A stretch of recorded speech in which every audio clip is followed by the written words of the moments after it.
বিএনপির চেয়ারম্যানের দায়িত্ব পেলেন তারেক রহমান। শুক্রবার রাতে রাজধানীর গুলশানে দলের কার্যালয়ে স্থায়ী কমিটির বৈঠকে গঠনতন্ত্র অনুযায়ী তাঁকে সর্বসম্মত সিদ্ধান্তে দলের চেয়ারম্যানের দায়িত্ব দেয়া হয়। বৈঠক শেষে বিএনপি মহাসচিব এক ব্রিফিংয়ে এ খবর জানান। এ সময় তিনি বলেন, ইসির অনুরোধে তারেক রহমানের উত্তরবঙ্গ সফর স্থগিত করা হয়েছে। মির্জা ইমতিয়াজের রিপোর্ট। ১৭ বছরের নির্বাসিত জীবন শেষে ২৫শে ডিসেম্বর দেশে প্রত্যাবর্তন করেন তারেক রহমান।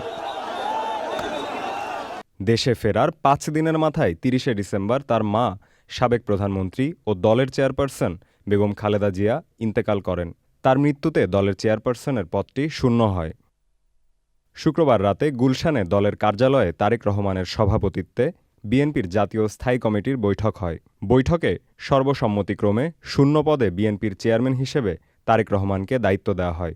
দলীয় গঠনতন্ত্র অনুসারে বিএনপির চেয়ারম্যান হিসেবে দায়িত্ব গ্রহণ করেন তিনি। গঠনতন্ত্র অনুযায়ী দলের ভারপ্রাপ্ত চেয়ারম্যান জনাব তারেক রহমান চেয়ারম্যানের দায়িত্ব গ্রহণ করায় সন্তোষ প্রকাশ করেছে। দলের মহাসচিব আরও জানান, মোসাব্বিরের মতো দেশে এমন হত্যাকাণ্ড ঘটতে থাকলে নির্বাচনের পরিবেশ বিঘ্নিত হবে। নির্বাচন বানচালের জন্য একটা মহল চেষ্টা করছে মন্তব্য করে মির্জা ফখরুল বলেন, এ বিষয়ে দ্রুত সরকারকে পদক্ষেপ নিতে হবে। নির্বাচনকে বিভিন্নভাবে প্রশ্নবিদ্ধ করার জন্য, বানচাল করার জন্য একটা মহল বিভিন্নভাবে চক্রান্ত করছে। তারা ইতিমধ্যেই আপনি জানেন যে উসমান হাদিকে গুলি করে হত্যা করা হয়েছে। একইভাবে বিভিন্ন জায়গায় রাজনৈতিক দলের নেতৃবৃন্দকে, বিশেষ করে বিএনপির অনেক কয়েকজন নেতৃবৃন্দকে গুলি করা হয়েছে। সরকারকে এবং নির্বাচন কমিশনকে জানাতে চাই আবারও যে এই ধরনের হত্যাকাণ্ড ঘটতে থাকলে এই দেশে নির্বাচনের পরিবেশ বিনষ্ট হবে।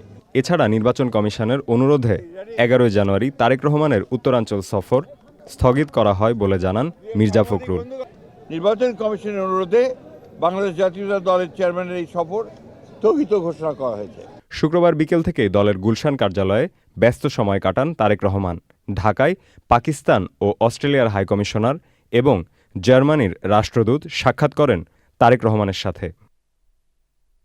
Mirza Imtiaz, channel I, Dhaka.